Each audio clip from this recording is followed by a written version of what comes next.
नमस्कार प्रिय दर्शकों, एक बार फिर से स्वागत है आपका हमारे YouTube चैनल पर।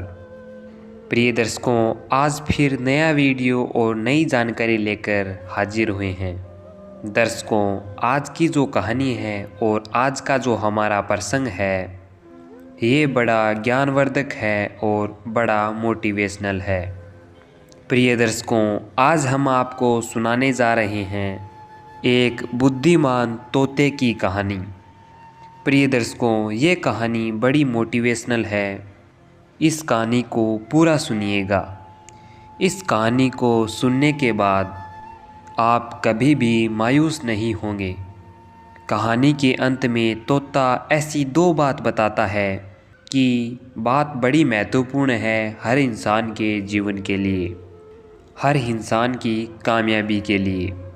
जो बंदा तोते की इन दो बातों पर अमल करता है, उसके जीवन में कभी वो मायूस नहीं हो सकता, कभी किसी चीज़ से दुखी नहीं हो सकता। प्रिय दर्शकों, एक बात को आप बहुत ही अच्छी तरीके से जानते होंगे कि समय एक जैसा नहीं रहता है। समय कब बदल जाए, कब किसकी किस्मत चमक जाए, कब कौन राजा से भिखारी बन जाए और कब कौन भिखारी से राजा बन जाए, कोई नहीं जानता। प्रिय दर्शकों, समय कभी एक साथ नहीं रहता है, इसलिए इंसान को कभी भी मायूस नहीं होना चाहिए। प्रिय दर्शकों, आज की ये कहानी आपको यही ज्ञान देने वाली है, यही सीख देने वाली है कि इंसान को कभी भी दुखी नहीं होना चाहिए। जब व्यक्ति के ऊपर भारी संकट आन पड़े और व्यक्ति को ऐसा लगने लगे कि अब कोई रास्ता नहीं है, चारों तरफ के चारों रास्ते बंद हो चुके हैं, अब रास्ता मिलना बड़ा मुश्किल हो रहा है, ऐसी स्थिति में आप क्या करेंगे, क्या नहीं करेंगे। प्रिय दर्शकों, यही आज की कहानी आपको बताने वाली है। मुसीबत हर इंसान के जीवन में आती है। हर खुशी के बाद दुख आता है और हर दुख के बाद खुशी आती है। प्रिय दर्शकों, लेकिन जब दुख आता है तो इंसान बड़ा दुखी हो जाता है, अपने जीवन से हताश हो जाता है। ऐसे दुख से मुक्ति पाने के लिए, ऐसी विपदा से मुक्ति पाने के लिए क्या करना चाहिए? प्रिय दर्शकों, इस वीडियो को पूरा देखिएगा। इस वीडियो में आप जानेंगे कि इंसान के ऊपर यदि भारी संकट आन पड़ता है तो वह ऐसी स्थिति में क्या करे, ऐसे संकट से निकलने के लिए वह ऐसा क्या करे। ये संपूर्ण जानकारी आपको आज इस वीडियो के अंदर मिलने वाली है। प्रिय दर्शकों, कहानी शुरू करने से पहले जो सदस्य या जो लोग हमसे नए जुड़े हैं वो इस चैनल को सब्सक्राइब कर लें और बेल आइकन को ऑल पर सेलेक्ट ज़रूर कर लें, ताकि जैसे ही हम नई कहानी, नया वीडियो लेके आएँ तो आपको हाथों हाथ नोटिफिकेशन मिल जाएं। और वीडियो को लाइक ज़रूर कर देवें और प्यारा सा कमेंट करें। शुरू करते हैं प्रिय दर्शकों आज की ये प्यारी सी कहानी, ये प्यारा सा वीडियो। प्राचीन काल की बात है। एक जंगल में एक तोता रहता था। तोता अपने दो बच्चों के साथ रहता था। उसका जीवन बड़ा सुखमय था। उसको किसी भी प्रकार की कोई चिंता नहीं थी और कोई टेंशन नहीं थी। सिर्फ अपने बच्चों का लालन पालन करना और जंगल में मस्ती से रहना। उस तोते के नन्हे नन्हे बच्चे बड़े सुंदर थे और बड़े ही प्यारे थे। उस तोते के बच्चों की सुंदरता इतनी मनमोहक थी कि हर कोई उनका दीवाना हो जाए। तोते के छोटे छोटे बच्चे बड़े सुंदर दिखाई देते थे। वह तोता भी अपने बच्चों से बहुत प्रेम किया करता था और उनको जी जान से चाहता था। तोता अपने दोनों बच्चों को पालकर बड़ा ही संतुष्ट था। उसके जीवन में और किसी चीज़ की अभिलाषा नहीं थी और किसी चीज़ की पाने की आशा नहीं थी। वह यही सोचता था कि ऊपर वाले ने मुझे दो छोटे छोटे बच्चे दिए हैं, यही मेरा संसार है, यही मेरा सब कुछ है। यही सोचकर वह तोता बड़ा ही खुश था, बड़ा ही प्रसन्न था।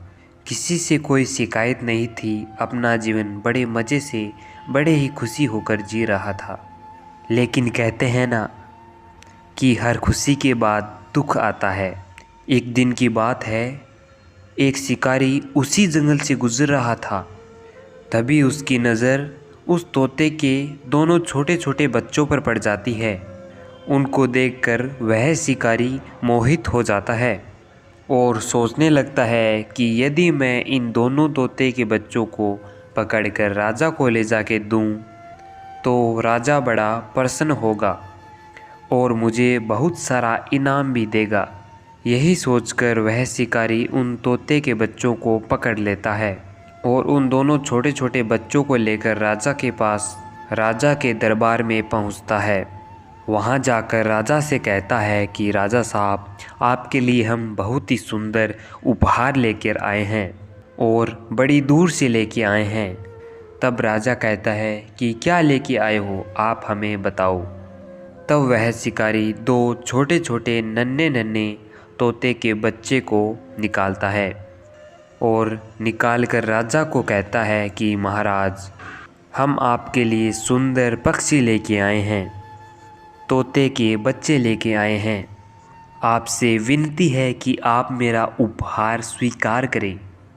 प्रिय दर्शकों, वह राजा शिकारी की इतनी बात सुनने के बाद उन तोते के बच्चों को देखकर वह राजा बड़ा ही प्रसन्न होता है और राजा उस शिकारी के उपहार को स्वीकार करता है और उस शिकारी को इनाम के रूप में काफ़ी सारी सोने की मोहरें देता है। अब राजा अपने नौकरों को आदेश देता है कि दोनों छोटे छोटे बच्चों के लिए सोने का पिंजरा बनाया जाए और उनको उस पिंजरे के अंदर रखा जाए। प्रिय दर्शकों, राजा का आदेश पाते ही तुरंत एक सोने का बड़ा सारा पिंजरा आ जाता है। उसमें दोनों तोते के बच्चों को बिठा दिया जाता है। अब महल के सभी लोग, जितने भी महल के लोग रहते थे, वे सभी उन छोटे छोटे तोतों के बच्चों से बड़ा ही प्रेम करते हैं। हर कोई व्यक्ति उन तोतों के बच्चों से बड़ा ही प्रेम किया करता। जो भी आता उन तोतों के बच्चों से बड़ा ही प्रेम करता। अच्छे अच्छे फल फ्रूट, अच्छी अच्छी चीज़ें उनको खाने को दी जाती। राजा का एक छोटा बच्चा था, वह भी उन तोतों के साथ रात दिन खेलता और उनके साथ मगन रहता। राजा को भी अपने राजपाट से जब भी समय मिलता तो वह भी उन तोतों के बच्चों के साथ खेला करता। प्रिय दर्शकों, उन बच्चों की इतनी देखभाल की जाती कि उनको किसी चीज़ की कोई ज़रूरत नहीं पड़ती। यदि राजा को पता चला कि कुछ भी चीज़ की कमी, तो राजा नौकरों की खाट खड़ी कर देते। राजा यही कहते नौकरों से कि इन तोतों के बच्चों को कभी किसी प्रकार का दुख नहीं होना चाहिए। समय से पहले इनको वो चीज़ हाजिर हो जानी चाहिए जिनकी इनको ज़रूरत है। ऐसी सुविधा को देखकर, ऐसे ऐशो आराम को देखकर एक दिन दोनों तोते के बच्चे आपस में बात करते हैं। उनमें से छोटा वाला बच्चा बड़े भाई को कहता है कि देख भाई, अपना नसीब कैसा है, हमें अपने नसीब पर गर्व होना चाहिए। हमको बिन मांगे वह सब चीज़ मिलती है, कोई मेहनत करने की ज़रूरत नहीं पड़ती और महल के तमाम लोग हमसे बेहद प्रेम करते हैं और बेइंतहा मोहब्बत करते हैं। इस महल में ऐसा कोई भी व्यक्ति नहीं है जो हमसे प्रेम ना करे और हमारे पास हर वो चीज़ खाने की है जो हमें जंगलों से भी प्राप्त नहीं होती। हम बड़े भाग्यशाली हैं। तब बड़ा तोता उस छोटे वाले तोते से कहता है, हाँ भाई, बिल्कुल सही कह रहे हो। हम बहुत भाग्यशाली हैं जो इस राजमहल में हमको लाया गया। राजा के इतने सारे नौकर दिन में हमारी सेवा चाकरी में लगे रहते हैं, इसलिए हमें हमारे भाग्य पर गर्व होना चाहिए। और तो और राजा का छोटा लड़का भी हमारे साथ दिन भर खेलता है और हमारा बहुत ख्याल रखता है। दोनों तोते के बच्चे इस तरह की बातें करते और दोनों अपने मालिक को, अपने प्रभु को और अपने भाग्य को धन्यवाद करते हैं। और अपने नसीब पर, अपने भाग्य पर गर्व महसूस करते हैं। लेकिन कहते हैं ना प्रिय दर्शकों कि समय एक जैसा नहीं रहता है। अब कुछ समय निकलने के बाद वही शिकारी एक दिन फिर राजा के महल में आता है। उस दिन वो एक काला बंदर लेके आता है और राजा से कहता है कि महाराज, आज फिर हम आपके लिए एक बड़ी दूर से उपहार लेकर आए हैं। यदि महाराज आप हमारे इस उपहार को स्वीकार करते हैं तो हमारा तो जीवन ही सफल हो जाएगा और आपकी बड़ी कृपा हम पर होगी। तब राजा उस शिकारी से कहता है कि आज ऐसा कौन सा उपहार लेकर आए हो। तो वह शिकारी एक काला बंदर उस राजा के समक्ष खड़ा करता है और राजा से कहता है कि महाराज कि ये बड़ा समझदार बंदर है, आप हमारे इस उपहार को स्वीकार कीजिए। तब राजा उस शिकार के बंदर वाली उपहार को भी स्वीकार कर लेता है और उस शिकारी को इनाम के रूप में काफ़ी सारी मोहरें दी जाती है। तब वह शिकारी राजा को प्रणाम करके सोने की मोहरें पाने के बाद लौट जाता है। प्रिय दर्शकों, अब जैसे ही राजा के महल में वह काला बंदर आता है, तब राजा के सभी नौकर चाकर उस काले बंदर की सेवा चाकरी में लग जाते हैं।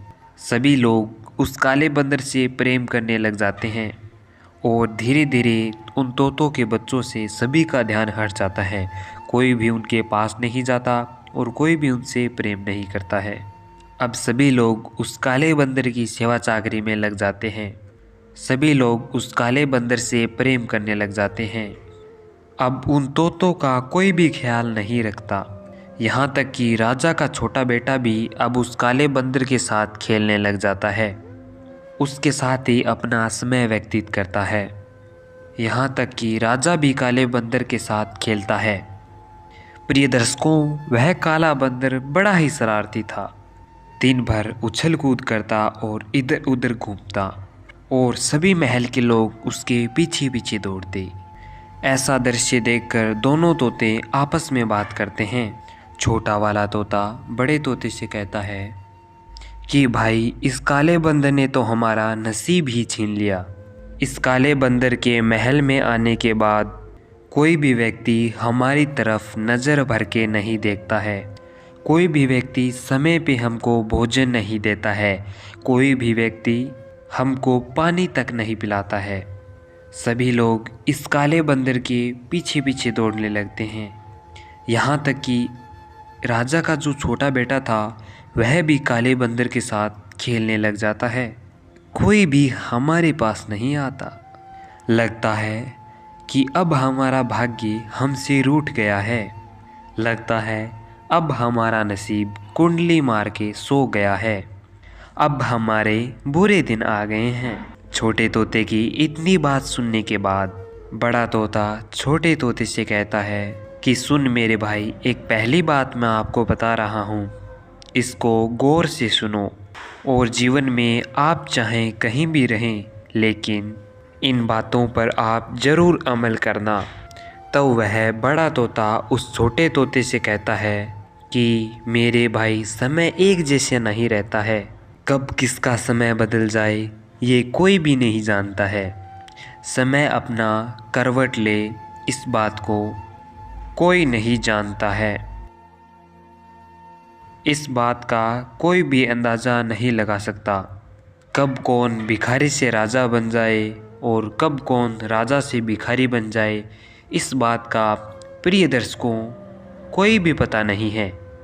समय अपनी रफ्तार से चलता रहता है, लेकिन कब किसका भाग्य बदल जाए और कब किसकी किस्मत फूट जाए, ये बात बड़ा तोता छोटे तोते को बताता है और उसको संतुष्टि कराता है कि भाई मेरे, चिंता ना करो, सब ठीक हो जाएगा। समय किसी का भी एक जैसा नहीं रहता है, आप चिंता ना करो, कभी न कभी हमारा भी समय आएगा। प्रिय दर्शकों, इतनी बात बड़ा तोता छोटे तोते को समझाता है। अब दोनों तोते यही विश्वास कर अपना जीवन व्यतीत करने लगते हैं। प्रिय दर्शकों, अब इसी तरीके से उनका कुछ समय निकलता है। अब एक दिन का जिक्र आता है कि वह काला बंदर उस पूरे राजमहल में इतना उधम मचाता है, इतना भगदौड़ करता है कि राजमहल की सभी अच्छी अच्छी चीज़ों को तोड़ देता है, सभी नौकरों को घायल कर देता है। राज दरबार में रखे हुए बड़े बड़े सभी ग्रंथों को फाड़ देता है, यानी कि पूरे राजमहल में उथल फुथल मचा देता है। उधर राजा के लड़के को घायल कर देता है और इधर वन के अंदर सभी चीज़ों को उठा उठा कर फेंकने लगता है। इसी बीच एक खबर राजा के पास पहुंचती है, तो राजा तुरंत आदेश देते हैं कि इस काले बंदर को पकड़कर मेरे पास लाया जाए।